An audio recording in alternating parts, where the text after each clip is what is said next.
So we're back with after some technical difficulty with Taylor Houston, and you were just mentioning about after going to University of Louisiana Monroe, majoring in political science, you thought Mississippi College School of Law was a great fit. Correct. All right, so after law school, you got into your current role of deputy attorney for the city of Jackson. Now, I think a lot of people have a lot of misconceptions about what attorneys do because we all watch the courtroom shows, the courtroom dramas. We just think it's all nailing somebody on the witness stand, getting a dramatic confession, and getting the jury to convict them. But that is such a minuscule part of what attorneys actually do because there's actually attorneys that rarely, if ever, step foot in courtrooms. That's right. Actually, prior to the position I'm in now as deputy city attorney for the city of Jackson, I was in real estate law. So I handle mostly closings, estate work, property transfers. And just like you were saying, I never stepped foot into a courtroom. Maybe I did a name change for a friend, but I still never had to go to court. All I had to do was type up the paperwork, serve certain people, and then the judge would just, you know, send them an order, they'll sign the order, they'll file the order, and I never had to go to the courtroom. So, real estate law, I dealt with a lot of banks, and it's called transactional work. So, a lot of most transactional attorneys never step foot into a courtroom, and we're okay with that.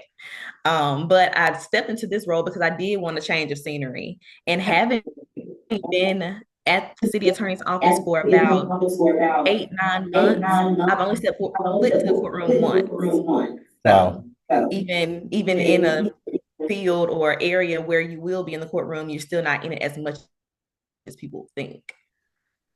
Yeah. Now, and you mentioned that one of the things that drew you to the legal field is that you wanted a career that paid well. And obviously, we all hear the stories about attorneys can make very good money. But it is one of those things. If you get into it just because you want a job that makes a lot of money, you will not be very happy. So, talk about some of the Correct. things an attorney has to be good at, whether they're stepping foot in a courtroom or not, because I think a lot of people don't understand it is tons and tons and tons of reading. It is writing like you will not believe. And you have got to understand the laws of not only the United States, but the city you're in and the state you're in. That's it. So two of the things that the number keeps going up. Three of the things that you really need to be good at to make the money and enjoy your job is you have to be good at reading. There are going to be details that other people miss that you want to catch. There are going to be times where you have to research. It's another big thing, research. And in researching, you have to read so many cases, so many statutes, so many articles. But they can be interesting if you're in an area of law that you enjoy, that you're passionate about. Reading these things is just, building your, what's the word I can use? Building your niche, building your skill set.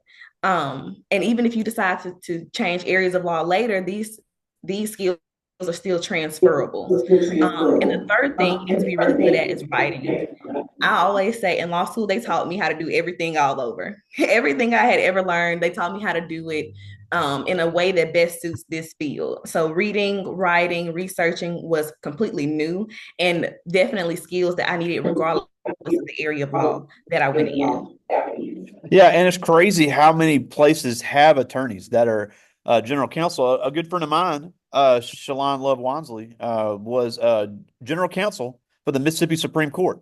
She was not trying the cases. She would rarely, if ever, step foot in the classroom. But all of the things that the Supreme Court would see before it ever got to them, they had an attorney, which was her, go through things and prepare them to make their decisions. There's all types of attorneys behind the scenes, and then it's funny because she actually moved away because her husband is now the general counsel for Walmart. So all these big corporations have attorneys. All of these government organizations have attorneys. And you mentioned real estate. If you ever plan on buying a home, you're going to deal with an attorney. If you plan on getting married, you're going to have to deal with an attorney. Heaven forbid if you get divorced, you're going to have to deal with an attorney. So, and I think that kind of scares some people because just because you're dealing with an attorney doesn't mean anybody's going to jail. Um, Right. uh, that is such a small part of law, but it's what we see on TV, and I think that's a big misconception. Yes, and the like you said, it's a misconception and a small reason as to why you would need an attorney. The biggest reason you would need an attorney is just to make sure you're protected in whatever transaction, whatever procedure you're going through. So if the procedure happens to be a lawsuit, you just want to make sure you're protected. You want to make sure you have someone who knows the laws that apply to why you're here today. If you're going through a real estate transaction, you want to make sure that the person that you're going to can help you understand, is the seller really the seller? Do they really own this property? Are there any liens on this property to where if you buy this property and they're not paid off, you'll be responsible for these liens? So it's just making sure that you have the best person with the most knowledge for whatever your need is. Yeah, or even we have a lot of kids that want to be entrepreneurs. It is, Mhm. to me, in my opinion, extremely foolish to not deal with some sort of business law attorney before you ever open the doors to make sure you're up to code, to make sure all your paperwork is in place, to make sure you have all the proper licenses. Because whether you know the laws or not, if you don't have certain things in place, you're going to be looking at some serious fines and serious sanctions. So it's important to have an attorney look through that paperwork before you ever open the doors. That's right, because you don't want anybody cracking down. Having an idea and knowing how you want to flesh it out is just a start. You want to make sure that not only your idea is protected, but the state is satisfied as far as all the paperwork goes, that you're paying your taxes or you're setting aside those taxes, because you're not working for a company that automatically take those taxes. You have to be responsible for that. So you just want to make sure that, again, you have the best person for your need that can help you line up everything that you need to do and make sure you check them off one by one. Yeah, and we just got through with our elections. Not only, I mean, everybody talked about the presidential election, but we had the Supreme Court, Mhm. Court of Appeals elections in the state of Mississippi, which are extremely important. But why is there such a need for kids to consider getting into this legal field? Because you mentioned you like advocating for people. So Mhm. even if you're not going to be an elected official. Attorneys work very closely with our elected officials. So why should these kids really consider getting into that to help represent people that may not have representation? Yeah. One thing I was told a long time ago is that you're not just voting for yourself, but you're voting for the people that you love and care about. And so when you have grandparents who may not have had a wealthy career, and they need Medicaid, Medicare, um, you want to look at who's on the ballot, who will best help them.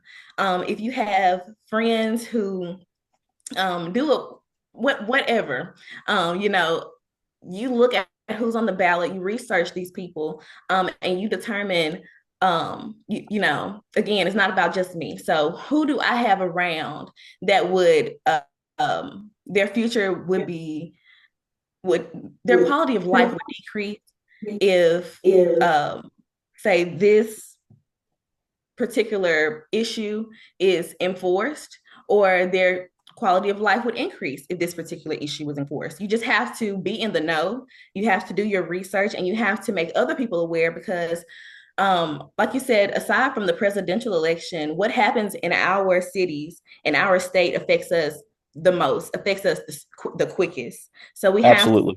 be in the know and help those who aren't in the know, and not necessarily help them make a decision, but help them be more informed. Absolutely, and you're speaking my language on that. I say that all the time about, especially in Mississippi. The presidential election has so little to do with the state of Mississippi, and it always has, no matter who's been in office. But these local elections, these state elections, these county elections, these people putting in the state house, people putting on benches is so important because all those judges are elected, and if they're not elected, they're appointed by the person that is elected. So it's very important that everybody's familiar with that and familiar with the legal system.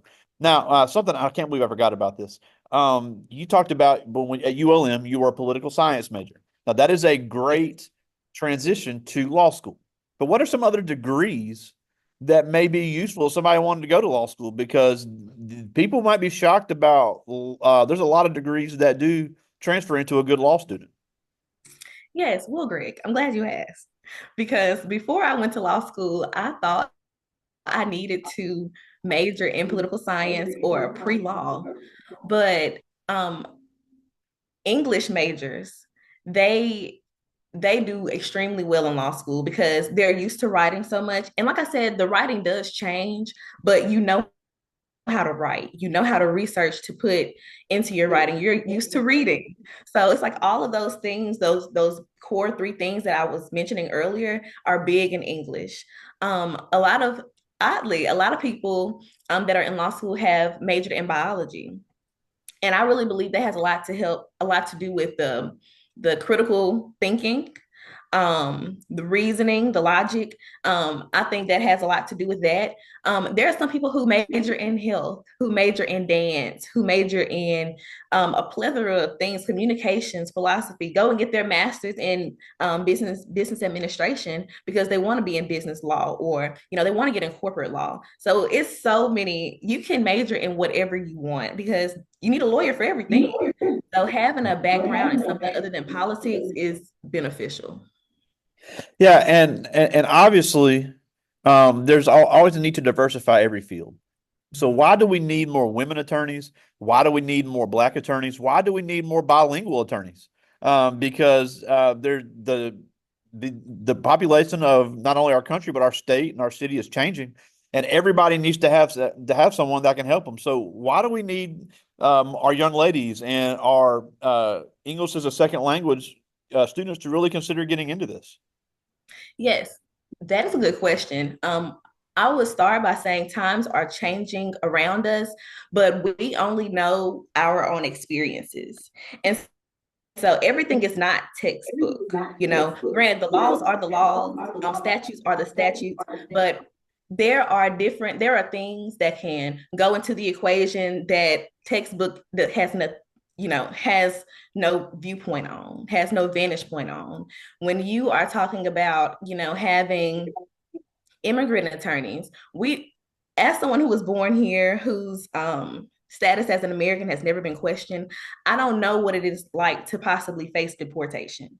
So someone who may have had family to face those things, or was the child that was born here but their parents weren't, I I wouldn't be the best person in that situation. Not saying I wouldn't handle it delicately, but I don't have any personal experience there. But if we're talking about a Black person who's from a small town, whose family had very little education, and you're trying to get everything in order, but the money is limited, I can understand that, because that is something I'm familiar with. If you're talking about having more female attorneys, we're coming into a society where females, make a lot more money. They are not always married now. That has not been as much of a requirement as time has progressed. So we need people who understand how that may be, without whatever patriarchy mindset against them. So they just want help, someone who understands where they're coming from and they can help them move forward. So it just really depends on what your background is. And I think it's important to just have a variety of people to choose from when it comes to someone who relates to your experience and someone who has the best skill set for what you need. Yeah, because look at the Supreme Court now. Four of the nine justices are women, and 30 years ago that would have been unheard of. Unheard of So it and really it laughed at. really has, yeah, because the face of the legal field has completely changed, even in our lifetime. Because I remember Senator Day O'Connor being the first female in the Supreme Court, and that was a president that was around in my lifetime. So the need for women and the face of women is definitely changing in the legal field. Now, before I get to the students' questions, just briefly want to talk about, because we mentioned you're an attorney for the city of Jackson. So why would the city of Jackson need an attorney? Well, we have two departments, well, three departments: prosecutors department.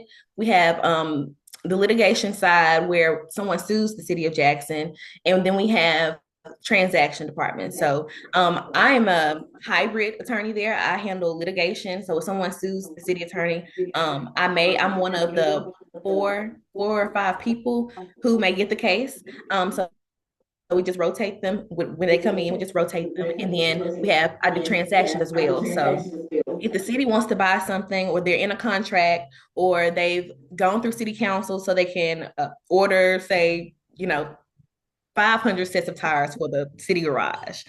I go through the claims docket to make sure the council voted and said that we can do this, that it doesn't exceed this amount, that the invoice actually matches. We have people, we actually go through those each purchase and make sure that it's handled properly. Now, on the litigation side, if someone hits a pothole and totals their car, they may sue the city of Jackson. One of us will get the case. Say if there's a car wreck and someone's in a city vehicle, I want to sue the city of Jackson for their damages, for their medical bills, and we'll handle those cases. If someone is fired from the city of Jackson, they believe that it wasn't a fair termination, they may sue the city of Jackson and we'll handle that kind of case. So those are the kinds of cases we handle, a few of the kinds of cases that we handle for the city of Jackson. Well, that's pretty diverse. That's a lot more diverse than I thought. Wow. But I do have some questions from the students. I'll get to as many of these as I can. This first one is for Kia Jackson, one of our cheerleaders, and today is her 16th birthday. Oh, happy birthday, She's Rakia. decked out in her birthday gear. But she asked, after finishing law school, why did you get into real estate and transactional law? So, if I can be honest, the reason I got into real estate law after law school is because I realized that, as a Black person, a lot of the people around me, their property was still in grandma's name. And grandma's been dead for about 20, Wow. 25 years. And so, one thing that many people don't realize is if something happens to the house, the insurance company pays writes the check out to the person who the property's name is in. Wow. So if grandma is not there to take that check to the bank, then the house cannot be fixed by the insurance money. You will have to come out of pocket for those repairs. And sometimes people lose their property or have to abandon the property because they just don't have the money. So, Wow. And a lot of people don't realize that, I regardless didn't know of that. race. A lot of people don't realize. Yeah. Yeah. So when someone dies, it goes through what's called an estate. And so that transfers property to their heirs. If there's a will, they distribute whatever belongings they have that way. But it's important to make sure that whoever name the property is in, that they are alive. And now another thing that was important is, again, as Black people, we're newer to generational wealth, and so we want to put our kids' names on things. So another thing is, a lot of people don't know, is if your child is under 18, you won't be able to sell the property, transfer the property, do anything with the property until the child is 18, because the child cannot enter into a contract to sell. So you would have to keep that property for if little Johnny is 7 years old and you put his name, you have to keep that property until little Johnny turns 18 and has the ability to sign and transfer their property, sign the deed and transfer their property. So just really wanted to understand real estate law better so that I can go on and pass the information along to people that I know do not have that information. Wow. I didn't know that either. This is Chloe Luckett. She's in ninth grade, another one of our cheerleaders. And she asked, how do you stay motivated as an attorney? I stay motivated by, if you can't tell, I am bubbly all the time. And so one thing that's important in law school is to make connections. And so those connections I've kept throughout the 3 years I was in law school, and I've been out of law school this year, 3 years. So throughout these 6 years, I've built connections, not just with my classmates, but networking in the legal community. And then, they have connections in other communities. And so I stay motivated by being around like-minded people. People who are headed in the same direction as I am, that have fresh ideas that, just can, not just where someone who motivates me, but I can help motivate as well. So really just having a community of like-minded people keeps me motivated. Yeah, and I'm glad you mentioned networking because no matter where you go to school, getting in student organizations is so important, even in law school. I know MC has a great BALSA chapter, as do most PWI law schools. But you just getting in that network while you're still in school is so important for when you do graduate, no matter what field you go into. That's correct. And getting involved in high school, college, law school, every step of the way, it helps. I've got a few more. This is Naomi Smith, ninth grade, one of our basketball players. And she asked, you say you don't go into a courtroom often, so are you ever scared to step into one? That's a good question. My first time stepping into the courtroom was August 15th. I had a hearing on a motion to dismiss, August 15th of this year. I had a hearing on a motion to dismiss and I was a little nervous, but when I started talking, because I knew what I was talking about, the nervousness went away. When I was asked the question by the judge, the other side didn't show up, by the way, so I won my motion to dismiss. When the judge had a question, because I knew the answer, I was not as nervous. So preparation beats nervousness every time. Absolutely. All right, I've got two more. This is Shirai Luckett. He's in 10th grade. And he asked, if you were not going to be an attorney, what would you have been?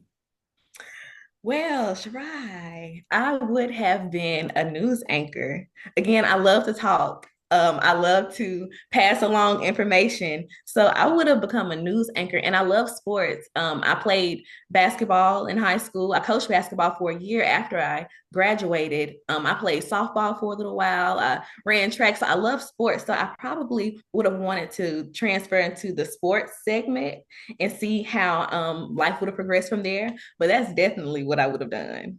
Well, that's something that is very transferable. It is amazing how many attorneys transition into television with everything being on TV now, especially a whole dang channel of court TV. There are Mhm. more Yeah, legal analysts on TV. So that is something that a law degree could actually translate into. that's true. That's true. Keep your eyes open. All right, I just got one more. This is Ray Shun Williamson. He's in 9th grade, one of our football players here. And he asked, what has been the hardest step of your entire journey? Hardest step of my entire journey. Um, Keeping the faith that I will make it when it didn't seem like it. So I will give you two important times and then I'll let y'all go. Um, I remember I was in my second year of law school and we had to write a brief. And half of the class had to argue for a point one way and the other half had to argue for the point the other way. And we would have to later argue against one another. And one of my friends, we had the same, we were going the same way. And so she had her meeting with the teacher and the teacher gave her pointers and I changed my entire brief. I got in there and the teacher told me I needed to start completely over because what I had did not align with what she was expecting. And at this point, we had a week left to turn it in. And this was like a 3-week project. And so my work, I felt like I was crumbling, but I pulled it together and again, the community, my community, they poured into me. They were like, well, you have a copy of what you had before. Go with that. You're on the right path. And that helped me a lot. And I would say the second hardest time was took the bar. My the bar is a 2-day test. You Yeah. have multiple choice one day, and then you have nothing but writing the next day, and it's 8 hours a day. And so I got to the writing portion that day, started typing, and my computer crashed. And I'm not talking about just went black. I'm talking it's sparks flying. And the proctors came up and trying to fix it. I asked them, I was like, listen, just you can throw the laptop away, just give me pen and paper and I'll just write. And when the results came back, we had to wait 3 months for the results. When the results came back, I needed a 132 to pass. I made a 131.9.